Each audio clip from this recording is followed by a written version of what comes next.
The sheep weren't lost. For 4 mornings in a row, all 16 of them walked to the same place on the northern edge of the property and stopped. They didn't scatter. They didn't lower their heads to graze. They simply formed a loose line beside a wall of thorny brush and stared at the ground. Each time, Lena Brooks tried calling them forward. Each time, the sheep ignored her. And each time she stepped closer to the spot, she felt something she couldn't explain. A faint pulsing beneath her boots. It was so weak, she almost convinced herself she had imagined it. But on the 4th morning, Lena knelt beside the brush, pressed one hand against the soil, and felt it again. A slow, steady vibration. Not like an animal moving underground. Not like machinery running nearby. More like a heartbeat coming from somewhere beneath the hill. She returned to her truck, grabbed a pair of heavy loppers and a shovel, then began cutting through the thickest section of brush. 20 minutes later, one of the shovel's edges struck metal.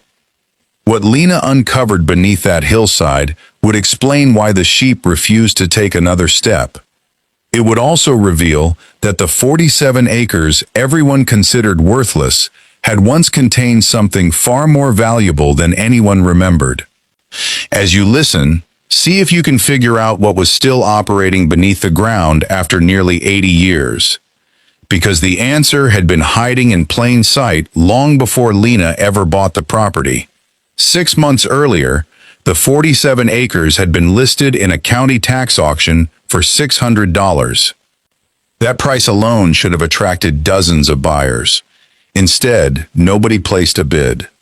The land sat at the end of a washed-out gravel road in eastern Tennessee, nearly 8 miles from the closest town. There was no house. There was no working well. There was no visible electricity.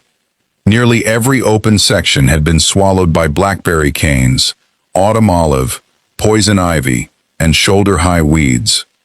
The steepest parts of the property were covered in loose rock, while the lower fields stayed muddy for days after even a light rain.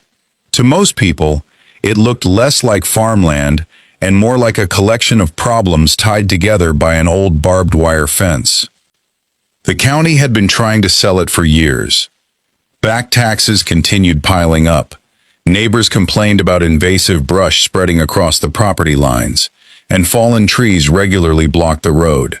2 previous buyers had attempted to clear the land. The first brought in a large brush mower. Within 2 days, the machine had struck a hidden section of steel pipe and destroyed its cutting assembly. The second buyer hired an excavator. That plan lasted less than a week. The machine sank into soft ground near the lower field, and the recovery cost more than the property itself. After that, people in town began calling the place the Sinkhole Farm, even though no one had ever confirmed there was an actual sinkhole. The name was enough to keep buyers away. Lena heard about the property from a clerk at the county office. She wasn't looking for 47 acres. She had originally asked about renting a few open fields for a small flock of sheep. But when the clerk showed her the tax map, one detail caught her attention.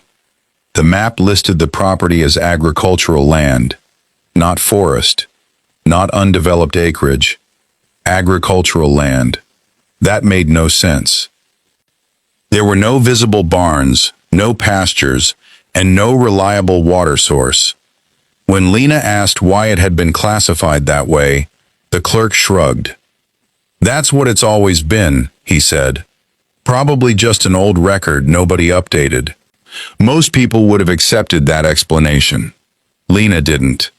If someone had once farmed those steep, overgrown hills, they must have had water.